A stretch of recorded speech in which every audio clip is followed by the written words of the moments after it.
I love sanding, said no one ever.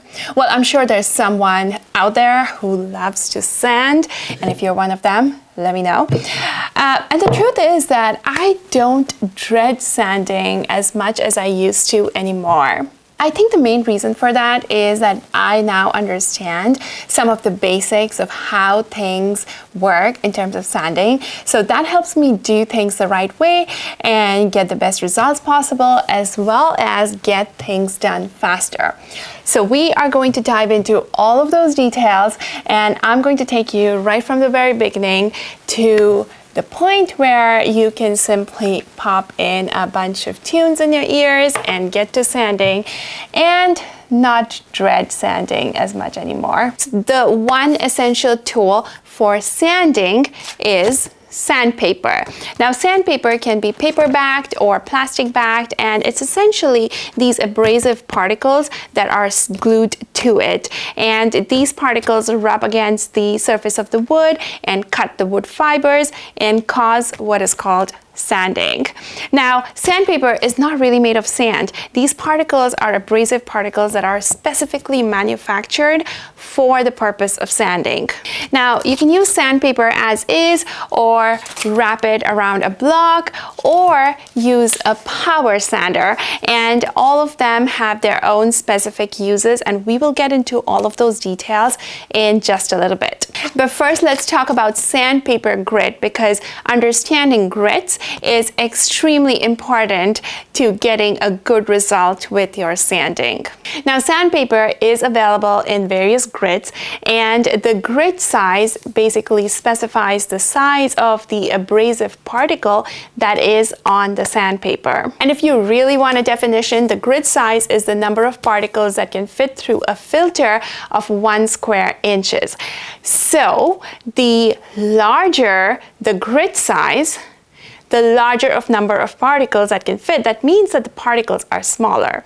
And the larger the particles, the smaller the number that can fit through there. And that means that the grit size goes down. So basically, the larger the grit size, the smaller the grit number.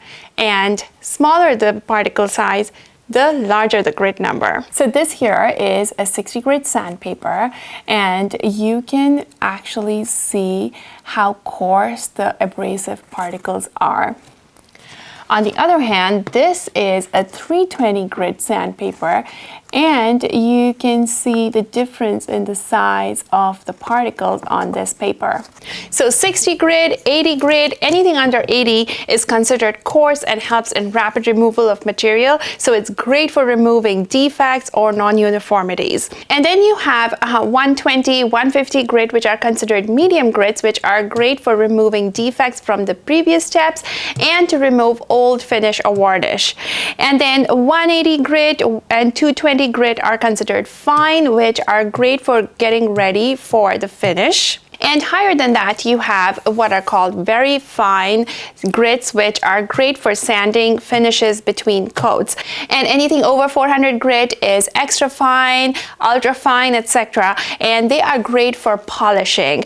And sandpaper can actually go up until 6,000 grit even.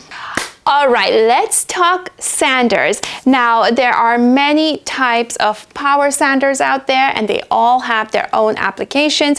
There are also block sanders, and we will talk about those as well.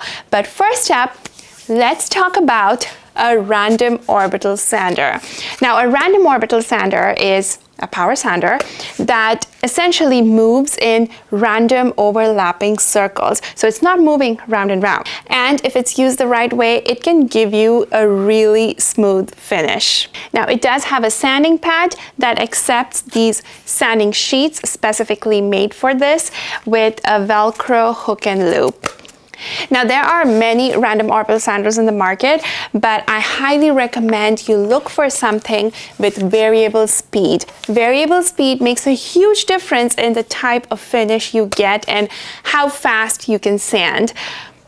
And the other feature you want to look for is dust collection. Usually all of the sanders come with a dust bag on the back. This one had one too, which I took off. And instead, I actually use this adapter connected to my shop vac. Both of these, the variable speed and the dust collection, are extremely important in getting a good quality finish.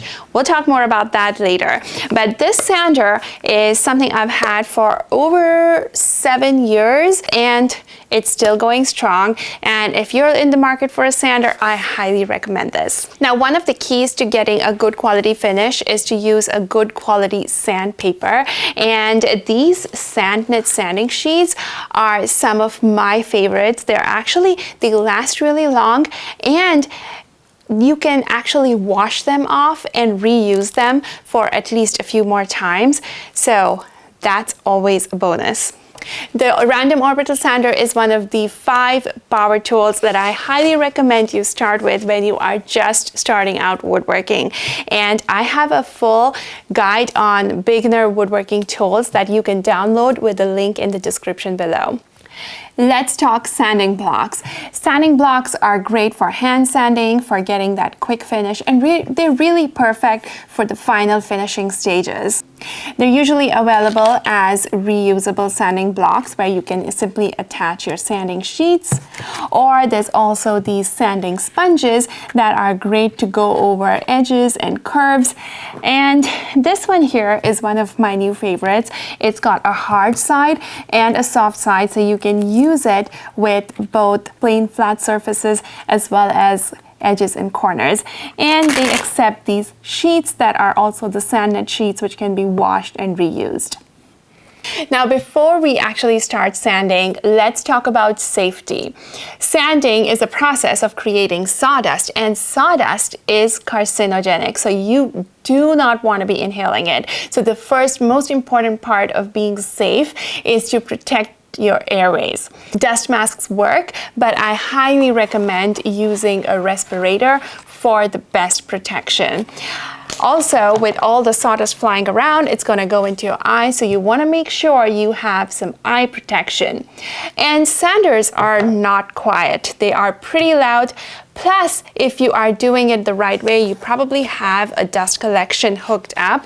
So I usually have my shop vac hooked up, which means that there is a lot of loud sounds. So you really want to pop in some hearing protection, and I highly recommend using something with a Bluetooth so you can actually put on some tunes or some podcasts so you can also enjoy the process of sanding, or at least not dread it as much or not find it as boring. Okay, let's talk about the setup. The first thing is that you want to work in a well-ventilated space. So if I am sanding in here, I have the garage door open, I have the back garage door open, so there's a good cross ventilation. So you really do not want to be sanding in a closed environment. And next up, you want to use a non-slip surface to rest the board that you are sanding. Now this is going to do 2 things. It's going to keep the board from running away as you're sanding, and it is also going to protect the other surface that you may have sanded before you turn it over to sand the other side. So these project blocks are great for this purpose, or you can use a silicone mat or an old yoga mat to lay it down on your surface to help keep your board in place and to protect it from other scratches. And the third thing we've already touched on is to hook up your shop vac to your sander so that it can remove all the sawdust as you are sanding. Because if you don't do that, it will clog up your sandpaper, it can lead to swirl marks on your boards, and it's just not as efficient as having the shop vac hooked up. And it's also a lot more efficient in removing the dust so it's not floating around you. So now we are ready to start sanding. Now the first question you ask when you start sanding is, what grit do you start with? Now this depends on a bunch of factors. Number one, what does your surface look like? If it is extremely rough, like this 2x4, you probably want to start off with a 60 or an 80 grit. If it is pretty decent, like back here, then you can start with a 120 grit. Also, if you are using a hardwood, you can start with a 120 grit. Now, the first thing you want to do when you start sanding is scribble a pencil line across the area that you want to sand.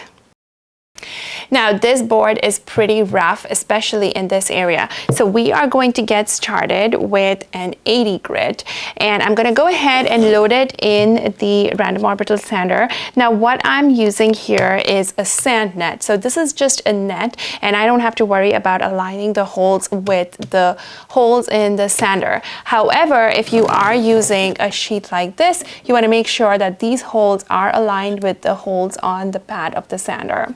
Now, before you start sanding, there are a few things you want to remember if you're using a random orbital sander. The first one, and most important one, is to make sure that you do not put any pressure on the sander. So you do not want to press down on it as you are sanding. You simply want to hold it in place. Your hand is a guide. It's just making sure where the sander is. It's just moving the sander along the board. You are not pressing downwards, because if you press downwards, the first thing that happens is that the sander rotation slows down. So your sanding speed reduces. And second, by putting the pressure, you are creating uneven pressure on the board, and that leads to uneven sanding, which is not something you want. And second, you want to move your sander along the board very slowly at about an inch per second. You do not want to go psh, psh, psh, psh. That will not be effective at all, and it will actually give you swirl marks and you will not get a good finish. So do not press on the sander and do not move the sander too fast. Now I'm simply going to go ahead and sand until the pencil marks are gone. Once the pencil marks are gone, I can make a new set of pencil marks, switch to the next grid, and sand them off as well. Now, it is very important that you don't skip more than 60 grits at a time. And this is because each grit is designed to remove scratches from the previous grit. And every time you sand, the abrasives in the sandpaper leave scratches that are as deep as those abrasive particles. Now, the next grit is going to make sanding scratches smaller with the smaller abrasive particles. Skipping too many grits at a time can lead to leftover scratches, as well as it will increase the amount of time you need to get the results. So skipping the grits might seem like you're saving time, but actually you are not. So never ever skip more than 60 grits at a time. So this has been sanded up to 180 grit, and this is the perfect time to stop if you are going to be painting your project. You do not want to go to higher grits because the paint and the primer needs something to hold on to. In fact, when you apply the primer, you're actually going to get a little bit of a fuzzy effect, which is because the grain is going to absorb the primer and it's going to pop. So at that point, you give it another light sanding with 180 grit and apply your next layer of primer and sand and paint and sand.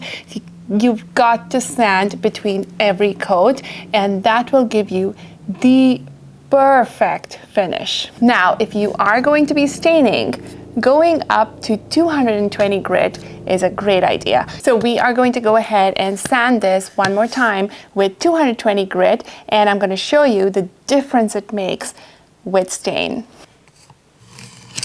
So I'm going to divide this into half and only use 220 grit on one side of this board so you can see a comparison later on. Now on this side, let me show you what happens if you skip grits. So I am going to start with an 80 grit, and then I'm going to go directly to a 220 grit. I am going to go ahead and stain this board so you can actually see a comparison of all of these different grits and combinations of grits that I have used. Now, you're ready to see the results of sanding and staining? So here are the results. This is not sanded. It's super splotchy. Here, I sanded with 80 grit and then skipped directly to 220 grit. And if you look close, you will see that there are swirl marks right here. And the finish overall is very splotchy, and there's a whole bunch of scratches as well. On the other side, this end was sanded up until 180 grit, and this was sanded to 220 grit. And from a first glance, they look pretty similar, but then when you get close to look into the details, you'll actually see a lot more splotchiness or scratches in here versus what you see in this area. So my friend, sanding plays a very, very critical role in your final finish of the project. No matter how amazingly you build it, if you don't sand it the right way, the final finish is not going to look good. So for the best results with sanding and hence your finish, remember these 4 important things. Number 1, use a good quality sandpaper. Number 2, do not skip more than 60 grit at a time. Number 3, do not move your sander too fast. And finally, the most important one, do not put pressure on your sander. Just let it do its thing. Just hold it and guide it along. And a bonus tip before you leave. Always sand those boards before you assemble your project, because once your project is assembled, it can be really hard to get into those tight spaces or on the vertical spaces, and you really don't want to be spending your time sanding with multiple grits in all of those tight, weird spots. You might have to come back during the final finishing steps with a 220 grit, but you can use a hand sanding block for that. Once again, be sure to download that Beginner Woodworking Tools checklist, and I will see you in the next video.